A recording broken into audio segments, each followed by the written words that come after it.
The rich are going to get richer.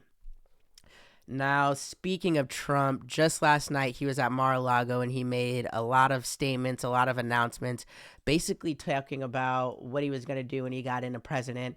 Let's look at some of the main things he was going to say. We're going to scroll through this article kind of quickly. So first he said that he was going to make Canada the 50th state. He said he's not going to rule out military force and trying to seize control of the Panama Canal and Greenland. And he's saying that these are national security interests.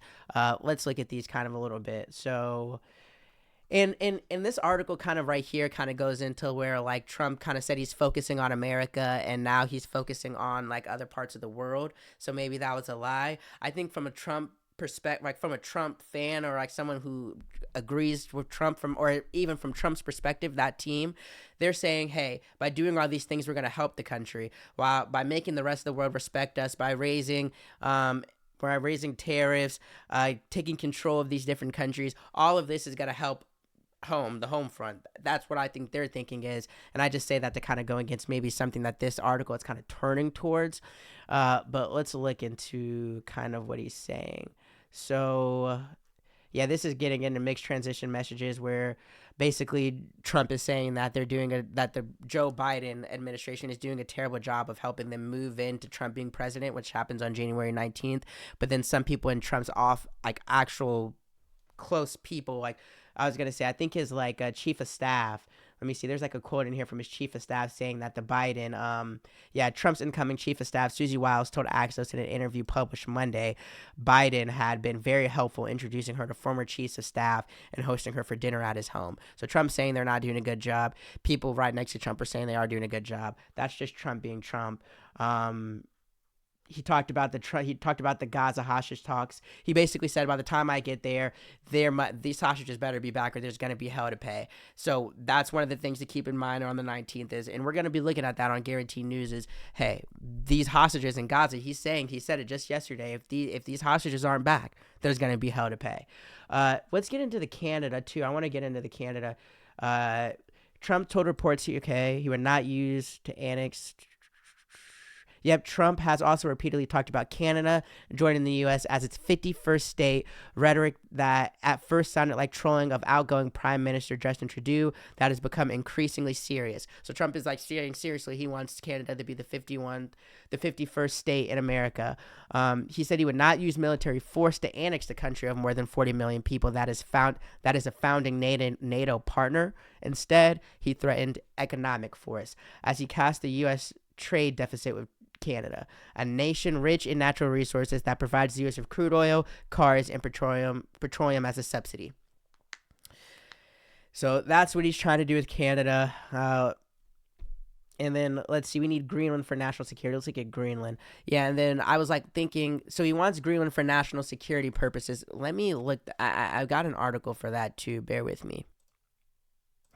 So I got an article. So I was like, why does he want Greenland? He says it's for a national security purpose. I'm like, what is the national security purposes for not like for wanting Greenland so much?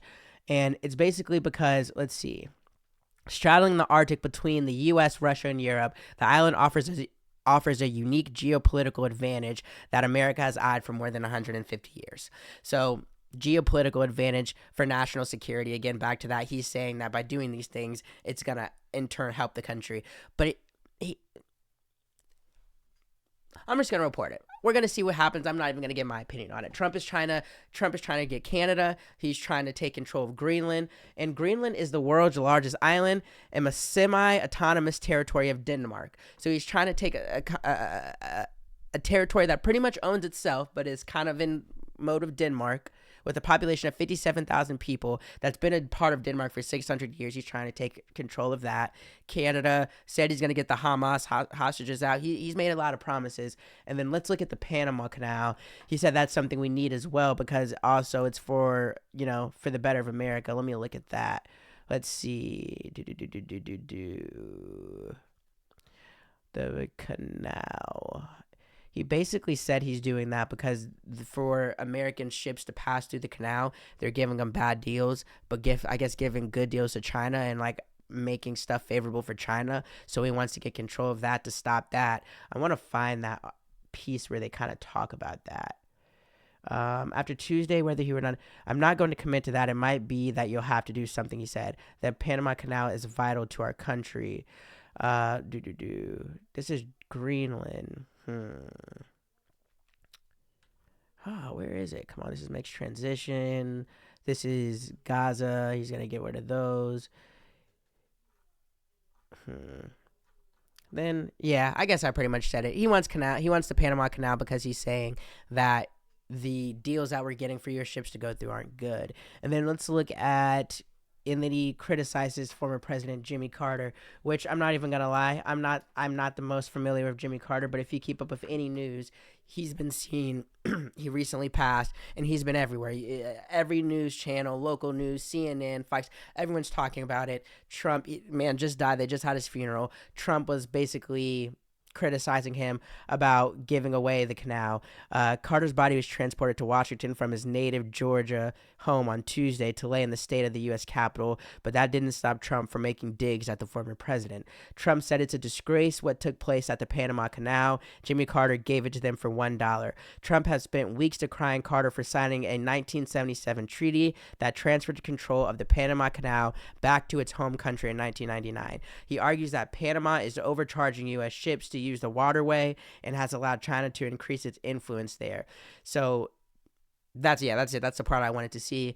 And he's has long been critical of Carter making his administration a punchline to the campaign trail as part of a larger dig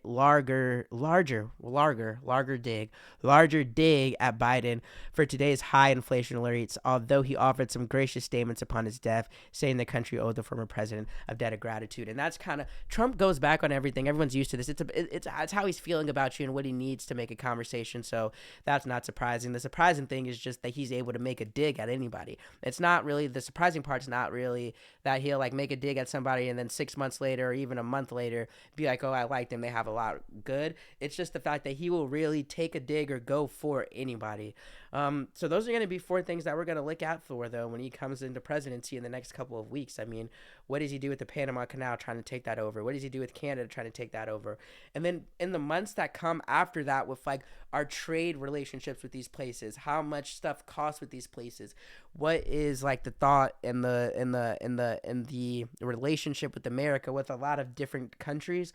That's going to be something to keep in mind as he looks to make these promises by making basically the relationship with America and these countries harsher, rising tariffs, threatening to use military, or not threatening to use it, but not saying he won't use military, military force to get what he wants. I mean, it'll be interesting to see. Now, with this, and let me see where we at. So I guess, yeah, with this, I kind of want to move in. I want to show like a video that's kind of on that theme of what I'm talking about with, with the Dana White and Meta, with Meta changing its deals. There's like a big thing now where all these billionaires, major companies are getting with Trump, because the Trump thing is to make the richer richer, and like the whole trickle down economics things where if we create more jobs in America, if we, do less taxes on major corporations, then that would trickle down for them paying more money to the workers. Who knows if that's going to work or not. But there was an interesting video that I saw this morning that goes on that topic of like, what's going to happen with Trump? What's going to happen with these billionaires? What is the way he's going to help the government? And this is like on Morning Joe. It's like one of the most popular news shows in the morning. I think it comes on like, MSNBC. I don't watch it, but this is a very interesting video. This guy, I'm going to skip I'm letting the first like minute play, because this guy, I think he's the guy that usually runs it. He's basically just talking about how, the middle class is leaving, and how there's so many different billionaires and there's so many different monopolies on different things, on tech, on social media, that it is going to basically take away the middle class. And it's an interesting video. Lena Khan tried to break it up. And you seriously would have thought that Karl Marx was marching down, Wall Street. And you combine that combination that you're talking about with the fact that billionaires are getting richer and richer by the second. while screaming socialism. And what does that say about where American capitalism is going over the next 5-10 years? I think it comes down to a basic question. What is America? And my kind of economic role model is Peter Drucker. I think an economy in America exists to create a robust middle class. The most ascendant countries over the last 20 years have been China and India. And it's a one basic litmus test. How many people are you bringing into the middle class? The greatest innovation in history is not the iPhone or the semiconductor. It's the American middle class that beat back fascism in the middle of World War II, has financed and built the greatest innovations, whether it's radar, whether it's the internet, whether it's vaccines. The middle class in America is the greatest innovation in history. And people like to fall back into this right-wing notion that it's naturally self-healing. It's not. It's an accident in history. Typically throughout history, you have a small number of people who weaponize government. They're very talented. They aggregate power. They weaponize government, and they aggregate more and more spoils. And then the good news is it's self-correcting. This level of income inequality is usually self-correcting. The bad news is the means of self-correction are typically war, famine, or revolution. And if you want to talk about tax policy, the myth in tax policy is that the rich don't pay their taxes. That's just not true. The fulcrum is the following. There's super earners and super owners. The folks around your table are probably super earners and super owners. What he's getting into that is interesting as well. And then to kind of just touch on what he said just a second ago is that, and he actually I won't get to it because he'll get to it. And I'm sure he's going to explain it better than I do. But it's just keep in mind what he's saying about like that it's not natural or an accident that the American middle class became so huge and became what it is and how it is. And usually with this, so that's one thing. And then usually he's saying when there's this much of income inequality in a population, it usually kind of resets itself. And he's saying it's either by violence, it's either by famine. Something crazy has to happen for that income equality to reset itself and for things to change. That's what he's proposing here. And then he's saying again, there's the high earners and the high owners. Probably considered super earners. You make exceptional livings, but it's all current income reported on a W-2. And if you live in New Jersey or New York, you're probably paying 48 to 52% tax rates. Right. But if you're a super owner, I make my living starting and selling businesses. My last business, which was sold for $160 million, I'm very transparent about money. This gestalt or zeitgeist that people should not talk about money is nothing but an attempt to keep poor people down because rich people talk about money all the time. It's important to be financially literate.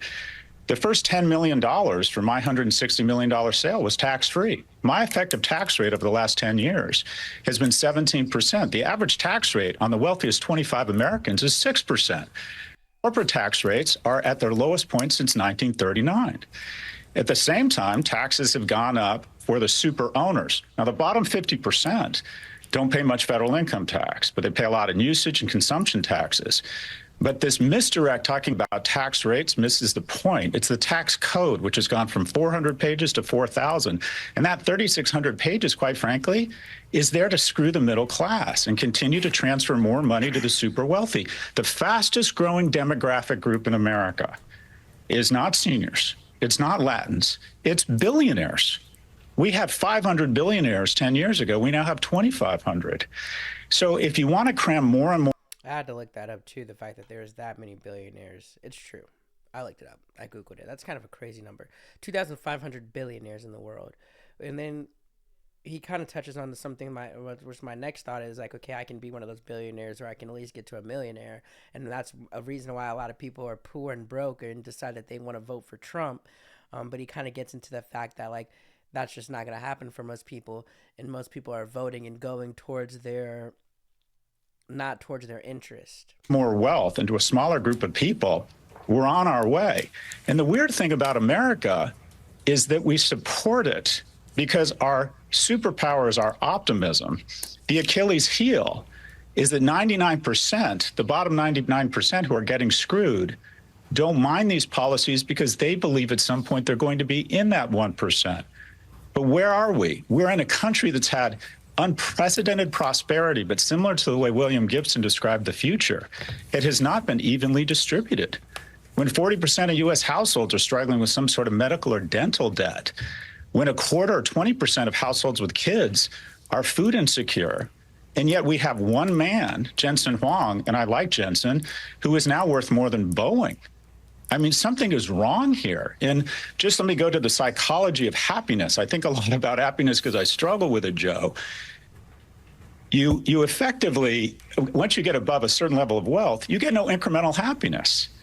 So why on earth would you not go back to a tax policy of the 60s, 70s, and 80s, where say above, pick a big number, 10 million, you actually pay more than 10%, maybe more than 20%, maybe more than 50%, because the difference between 30,000 a year for a household and 50,000 is enormous to the well-being of that household. Low-income kids in low-income households have higher resting blood pressure, but the difference between making 10 million a year and 15 million a year offers you no happiness. But these individuals have weaponized government, and we risk revolution, whether it's CEOs being murdered in the street, whether it's a Me Too movement that had righteous components of it, or Black Lives Matter. What are these movements? They are targeting the wealthy. We are in the midst of a series of small revolutions to correct income inequality. And the reason we put an insurrectionist and a rapist in office is because for the first time in our nation's history, a 30-year-old man or woman isn't doing as well as his or her parents were at 30. Why? Because the majority of households are having the oxygen sucked out of the room, such that a small number of individuals and a small number of companies can be worth more than nation states. Income inequality is out of control. Our tax policy has gone full oligarch. You touched on a lot there, and I think at the end it was kind of interesting because I think he started to get into a conversation of like when he says that's why so many people voted for Trump is because we live in a world where the tax, like basically being middle class, the middle class is going away. It's going to be a point where there's no middle class, and that's why people voted for Trump. I think, and I think that's true because people want to change, and I think just like that was the same thing. I've been saying this on Guaranteed News the whole time that Trump has existed, and I've been doing this show. Trump provides something that's not the usual politics, but I don't know if Trump is going to be the one. Actually, I do know. I don't know. I don't think Trump is going to be the one that's going to fix the equality gap in the country. But everything else that this guy said in this, I kind of, for the most part, agree with and think is, I mean, it's very interesting. It's something you have to think about, even if you don't agree with it. And you have people asking with things like the Nick, whatever his name is, I can't think, but the guy that murdered the United Healthcare CEO. He's talking about all these different movements, all these different things that are like eat the rich, like, which is like popular, and just like this like thing where like these revolutions, these mini revolutions, he's calling them. I mean, it's real. And a lot of them are kind of like self-righteous, and these people thinking that they're better than people that are rich and not rich. And there's so many things that come from this. But I do think it's mainly a lot of this can be seen as the fact that there's the phasing out of the middle class. And again, I think that's another thing that's going to be interesting to see with Trump, with all the things that he's saying that he's doing, that's going to be better for America. What's going to happen to the middle class? Now, of course, there's the thing of safety and, just wars going on right now that Trump is that's another outlet. Immigration, that's another outlet. But just economic wise, what is the country going to be like? What is going to be that division between the people making the most amount of money and overtly enough, and the people that are not making not nearly enough, and where those balances lay? If it gets worse, if it gets better, if it stays the same, I don't think it's going to get better if Trump, I guess, is my main guess with that. All right, that is world news for right now. Let me see. I think that's what I want to talk about today with that. All right, so now we're getting to local politics.